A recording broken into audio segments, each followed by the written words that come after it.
Hello， 大家好，欢迎收看玩具，我是雾。今天要跟各位玩具人玩的玩具就是这个。响指动漫还有火仔动漫携手台湾插画家草神所推出的机甲忍者龟拉斐尔。那之前呢，我们有跟各位玩具人介绍到第一弹的里奥纳多，相信各位玩具人对他并不陌生。那我们就马上先来看到这次的外包装，跟之前推出的里奥纳多还有米开朗基罗一样，采用黑底的设计。那正面呢，就是我们这次拉斐尔的本体，可以看到拉斐尔所代表这个红色的造型。那它整个外包装呢，比起之前两款这个厚度厚上许多，应该是这次有附上令人期待外挂的机械臂。转过来背面呢，就可以看到这次的动作展示，还有它整个武装的造型配件非常的丰富。当初这个拉斐尔在发布消息的时候呢，我就非常的期待。打开里面呢，哇，这是4个炮壳啊！第一层的部分就是一些配件，那第二层呢就是我们的主体啊。可以看到拉斐尔的主体，它还用这个泡棉把它保护起来，非常非常细心。第3层的部分呢也是配件，那第4层呢就是我们地台的部分，还有一些放置武器的配件。这里面呢还有附上一个用信封装的说明书，烫银的效果非常的漂亮。说明书打开第一页呢就有插画的设计，里面呢也有拉斐尔卡通的图案，下面呢就是一些设定稿，右边的部分呢就是介绍它这次附上的配件。那再往下翻呢，就是一些可以替换的机构啊，跟主体的安装，还有一些隐藏的插孔。那可以看到呢，里面配件的玩法非常的多元，只要有孔的地方都可以拆下来替换其他零件上去。那我们就直接把它展示出来。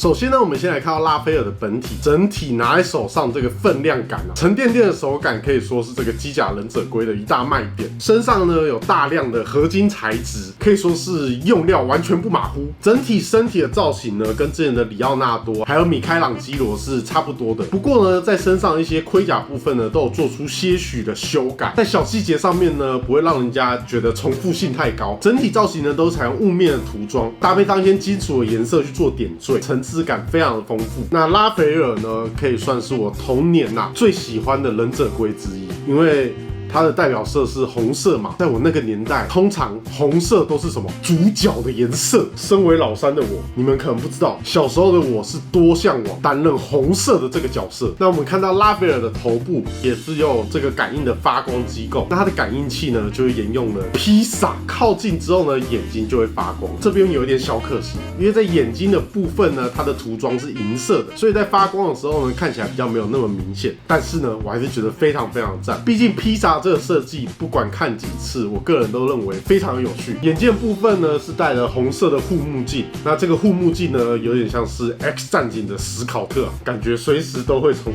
眼睛的这个缝隙射出雷射光。这个护目镜呢掀起来，里面还是有我们红色的绑带。那这个眼罩部分呢，我们也可以拆下来替换成美式足球头盔造型的设计。除了在这个红色护目镜之外呢，下巴部分呢也有做出这个橄榄球的防护栏部分，可以说是整体的那个样子非常非常的帅气。再来，我们看到它胸甲的部分，米色呢配上灰色的设计，在刻痕上面呢也都把它表现出来。我个人是蛮喜欢胸前这2个珠光蓝的这个涂装，非常的抢眼。在胸口部分呢，也有类似防撞感的设计，腰带就写上了代表拉斐尔的 R。那这个腰带呢也是新规的造型。手臂的部分呢比较特别的是它两边的肩胛，跟之前2款有棱有角的样子不太一样。这次的肩胛呢采用比较圆润的设计，肩膀的上方呢也有做出防撞的凸起物，手臂的部分呢也可以看到外露的金属关节，脚部的壮硕感呢在比例上呢我觉得也做得非常的协调。那膝盖上的护甲还有脚上的这个防撞感呢都算是这次新的设计。整体的造型呢看起来真的很像橄榄球员一样，让我忍不住好不好都想要头跟头跟它互撞一下。转过来背面呢，我们可以看到这个龟甲一样也是采用可拆式的机构设计，在龟壳背面呢这边打开来呢，一样可以看到里面面的内部构造，还有一些风扇的刻画。中间这个像是胶囊设计，转过来也是驾驶舱，可以把我们这个拉斐尔的小人呢坐在里面。多层次的灰色涂装，龟壳上面呢除了印上02的编号之外呢，下面呢还有一个怒的中文字，附上了透明色还有10色的忍者龟车的零件，还差一只，我们就可以把这个忍者龟车完成了。这边呢都附上了站着的拉斐尔，还有坐着的拉斐尔。头部的可动呢，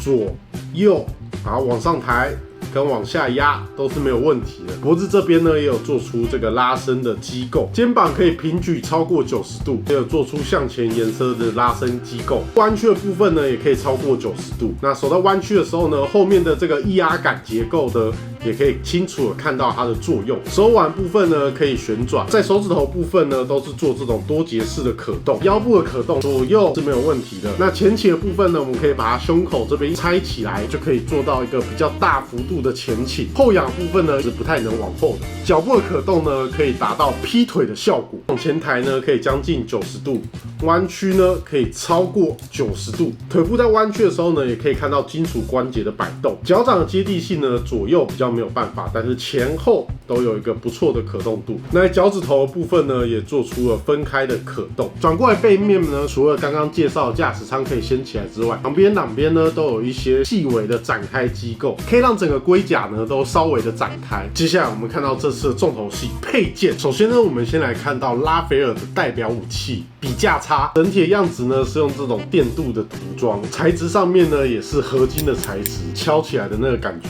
铿铿响。那它呢也附上了可以放我们笔架叉的这个配件。第二个武器呢是我们的左轮发射器，那在质感上面呢看起来我觉得塑胶感比较重一点，不过呢它在转轮部分呢做可动的，这个细节我就觉得十分的加分。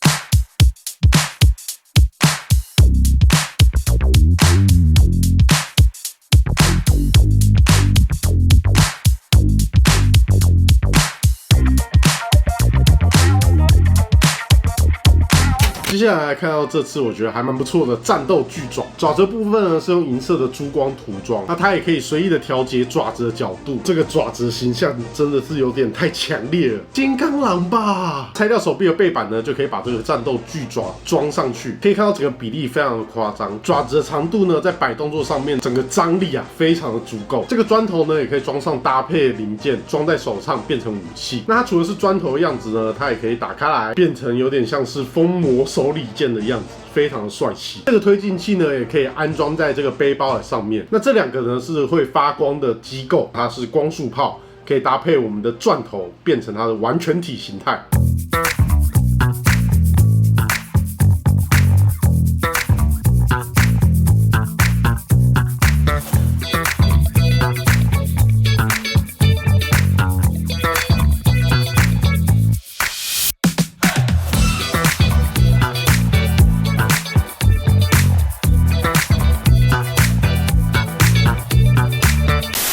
接下来我们要介绍这是大家最期待的多功能格斗巨臂，上面呢采用红色跟深红色的涂装，整个层次感非常的不错。在手掌部分呢，这3指呢都是做可动，它也可以替换成这个推进器，还有搭配钻头的光束炮，甚至装上战斗巨甲也都是没有问题的。我原本以为这个手呢也会是合金的材质，不过呢它不是，这一点呢还是要跟各位玩具人提醒一下。可动部分在手腕也有一点点拉伸的机构，那手臂的部分呢也可以从外侧跟内侧看到里面液压杆的动作，搭配里面的这个展开的把手呢，就可以让拉斐尔拿在手上，也可以安装光束炮，变成一个简单暴力的武器。加上砖头之后呢，把它展开，就可以看到非常非常浮夸的造型。虽然感觉好像没有什么其他的功能，但是我就是喜欢这种浮夸的武装。最后我们介绍到这个金属动力臂，它比较像是多关节的变形支架。简单来说呢，就是各位玩具人想要怎么玩都可以。加了这个之后呢，整体的灵活度啊，还有摆造型的自由度都大大的提升。目前可以说是所有的配件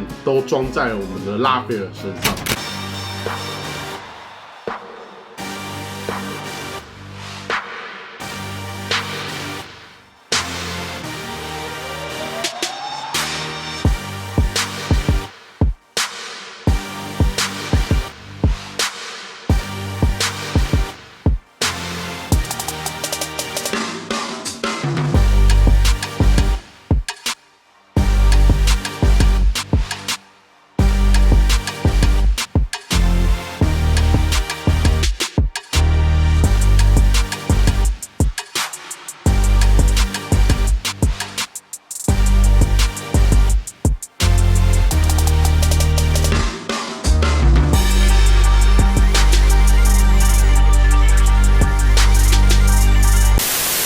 个呢就是由我们跟各位玩具人介绍，由响指动漫、火仔动漫，还有我们的台湾插画家草神所设计的机甲忍者龟拉斐尔。我觉得这只拉斐尔它整个造型呢都做得非常不错，它这次附上了这么大的配件，在价钱跟品质上，相信各位玩具人绝对都是有目共睹。利用夸张的武器配件来呈现3只不一样的造型，我觉得算是非常聪明。在每一只的本体上面呢，也有一些细微的差距，应该可以说是非常有诚意的吧。那这一组拉斐尔最大的亮点呢，当然还是属于这个多功能格斗巨臂。虽然它的材质呢不是做跟本体一样是有点合金的材质，完全是塑胶的，但是呢，我觉得在涂装上面，机械的刻画跟可动的造型细节都相当的不错。以往如果是这种大型的配件，通常都是怎么样？就是要另购啊，什么扩充套组、特效配件、多功能格斗巨钻装备套组、巨臂能量炮发光攻击套件，各种名目，就是要你另外掏钱购买。但是这次呢，不用，相信各位玩具人绝对会觉得